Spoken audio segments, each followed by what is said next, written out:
Hey, Head Coach Tom Preston here, founder and principal of Full Circle Coaching and Consulting.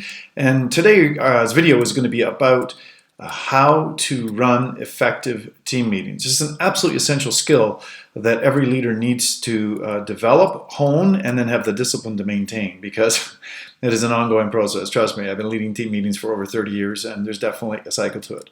A couple of pieces around this, and we're going to go to our own Full Circle Coaching Consulting Coaches Agenda. It's a meeting we have every 2 weeks with the coaching team to work on new ideas, as well as to go a round table for all the different clients that we're currently working with. So to make sure that the progress is well maintained. So let me just take you there now, and I'll show you how to work an agenda over really, really well. Okay, so one of the first things to notice about this is that this is got numerous tabs down here at the bottom. Okay, and so why that's important is because I feel like the tabs should be shown well in advance. All right, you shouldn't just have today's meeting down there and expect people to be able to nail it tight and add things to it and review the agendas and so on. Right, so it's important to get the entire list of agendas down and have them done in advance. Now, in the old days, I used to just photocopy a base of the agenda template,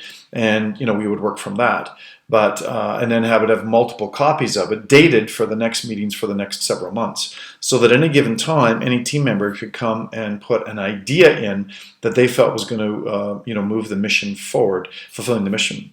Now, one of the guidelines or rules I have for team meetings is that every team member should bring forth at least one idea. If it's a growth meeting, not a training meeting, it's a growth meeting, every team member should bring one idea to the table for how to move the mission forward, how to fulfill it more completely from their seat on the bus. All right, so that is something. And of course, if you don't have preset agenda copies, how are they going to go in and fill that out? Because they might have several good ideas. Now, key is one idea, okay? Because again, you're the leader, so make sure that you're leading the meeting and that you've got into these agendas well in advance and you've got them filled out well in advance, so that you're leading the discussion, you're chairing the meeting, so to speak. Now, having said that, I do think there's an advantage to sharing the chairpersonship of the meeting periodically, and there was a time where I did that very regularly, although there can be times where different people just it's not their authentic ability to do that, and so it ends up slowing things down. So just a couple of points around agendas. All right, now in terms of the agenda itself, what I highly advocate for is you have your mission statement right front and center. Okay, now in our case, we do all of our agendas or all of our meetings via virtually. So here's the Zoom link over here that we can click on. But again, you want to state your mission, and you always want to start a meeting with the recitement of the mission statement. And I advocate that all team members should learn and memorize the mission statement within the first 30 days of being there, and then ask them to recite it, so that everybody's clear what the North Star, where they're going, and what's going on. All right.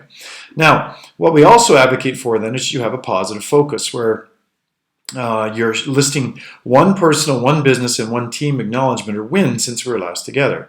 So again, it's important to blend the personal and the business side of this, and again, list a personal win, a business win, and then an acknowledgement of a team member. And again, we've got a smaller team. There's only 9 or 10 of us, depending upon the month. We get some people work on special projects, but commonly you're advocating for and acknowledging a similar person every time, but that's okay. The idea of a positive focus is to get your head and your heart in the right space, okay, right off the bat. Make sure that you're in the right heart space, head space, so that you are going to go through the meeting in an efficient, effective, open-hearted, open-minded way. Okay, so that's what you get people to fill out in advance, besides their at least one idea, but you get them to fill that out in advance, and then you get them to review it, read it together. We also are into the habit of putting our quarterly goal updates and acknowledgments. Again, we're big fans of having 10 annual goals and then 5 quarterly goals and only 5 quarterly goals. So we list those goals, and then we talk about our role in moving the ball down the field with each of the different goals, and what it is that we're working on, any sort of updates and or acknowledgments there. Okay, now then what we advocate for is that you do a value. You have a value that is your focus for the month or the quarter. Okay, we've got 4 values. So this one, gratitude, is appreciation and the perfect balance of the universe. is how it's worded in this particular example. The wording's shifted a little bit, but anyways, it's stated there, and then we use it again as a guiding light for us in the meeting to ensure that we're, got our values foremost in our mind. Then you never go on to new business before you do old business. Okay, so review any old business that's carryover from past meetings and make sure it gets put in there. Obviously, if it's a virtual meeting like ours, you can hyperlink them and stuff so you can see things. But these are examples of things in old business. And then since this is pretty much a blank agenda, you guys, there isn't too much in here, but there's a piece in here relative to where new businesses would go in, where you as the team leader would put in your agenda items, and obviously the team members are bringing one idea per meeting. They would do it there. Now in our case, we then go into a roundtable where we're reviewing each client's updates, where they're at, how to support or challenge them, to grow. The last piece that I highly advocate for is that you finish every team meeting with a testimonial.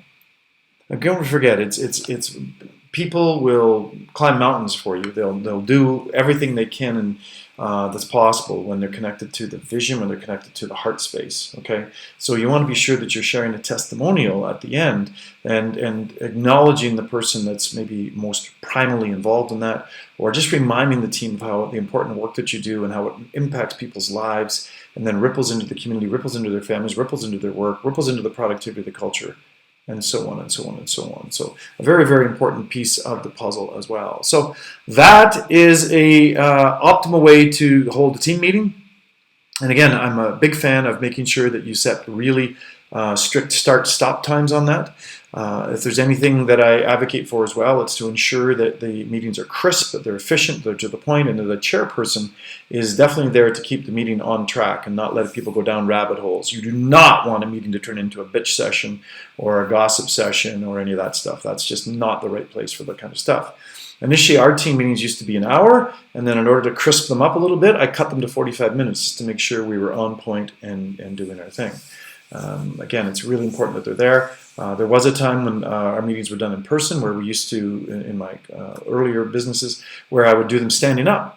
Because when you're standing up, you don't have time to get sort of sloppy and lazy. And it kind of increases the urgency because people are a tiny bit uncomfortable. Okay, so a couple of other ideas to help ensure meetings are fantastic for you. So again, Dr. Tom helping you become more so you can do more and have more of what your heart desires.